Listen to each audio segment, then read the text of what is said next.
Hi friends, வாங்க இன்றைக்கி kitchen வ்ளாகரில் புரட்டாசி மாத ஸ்பெஷல் புளியோதரை ரெசிபி எப்படி செய்கிறதுன்னு பார்க்கலாம். புளியோதரைனா யாருக்கு தாங்க பிடிக்காது? எனக்கு முதல்ல புளியோதரைனா பெருமாள் கோயில் தான் ஞாபகம் வரும். கோயிலில் கொடுக்குற அந்த புளியோதரையோட மனமும் சுவையும் அவ்வளோ அருமையாக இருக்கும். வாங்க இன்றைக்கி ஒரு டெம்பிள் ஸ்டைல் புளியோதரை ரெசிபி எப்படி செய்கிறதுன்னு பார்க்கலாம்.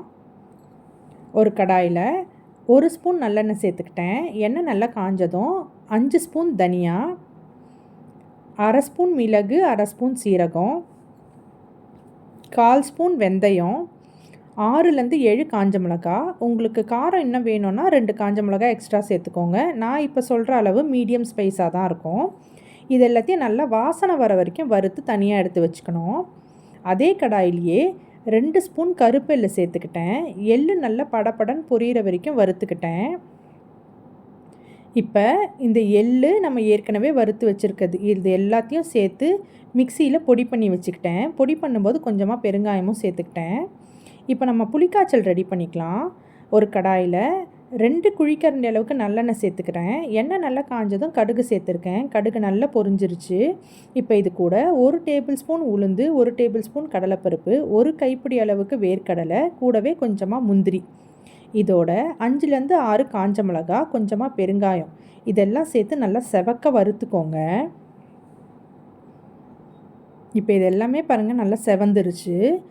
இங்கே நான் 2 லெமன் சைஸ் புளியை திக்காக கரைச்சி வச்சுருக்கேன். இப்போ அதையும் இது கூட சேர்த்து 10 நிமிஷம் கொதிக்க வைக்கிறேன். இது கொதிக்கும் போதே கொஞ்சமாக மஞ்சப்பொடி, தேவையான அளவு உப்பு சேர்த்துக்கிட்டேன். பாருங்கள், இது 10 நிமிஷம் நல்லா கொதித்து திக்காயிடுச்சு. இந்த ஸ்டேஜில் நம்ம அரைச்சி வச்சுருக்க பொடியை சேர்த்து கட்டி இல்லாமல் கலந்து ஒரு 3லேருந்து 4 நிமிஷம் கொதிக்க வைக்கணும். அவ்வளோதான், நம்மளோட புளிக்காய்ச்சல் சூப்பராக ரெடி ஆயிடுச்சு. இப்போ நான் கருவேப்பிலை போட்டு ஃப்ளேமை ஆஃப் பண்ணிக்கிறேன். இங்கே நான் பச்சரிசியை நல்லா உதிரியாக வடித்து ஆற வச்சுருக்கேன். இப்போ இது கூட தேவையான அளவு புளிக்காய்ச்சல் சேர்த்து நல்லா கலந்து விட்டுக்கிறேன். எப்பயுமே நம்ம புளி சாதத்துக்கு இந்த மாதிரி கலந்த உடனே சர்வ் பண்ணக்கூடாது. ஒரு மணி நேரம் கழித்து தான் சர்வ் பண்ணணும். பாருங்கள், நம்மளோட புளியோதரை ரெசிபி சூப்பராக ரெடி ஆயிடுச்சு. டேஸ்ட் பார்த்திங்கன்னா ரொம்பவே நல்லா இருந்தது.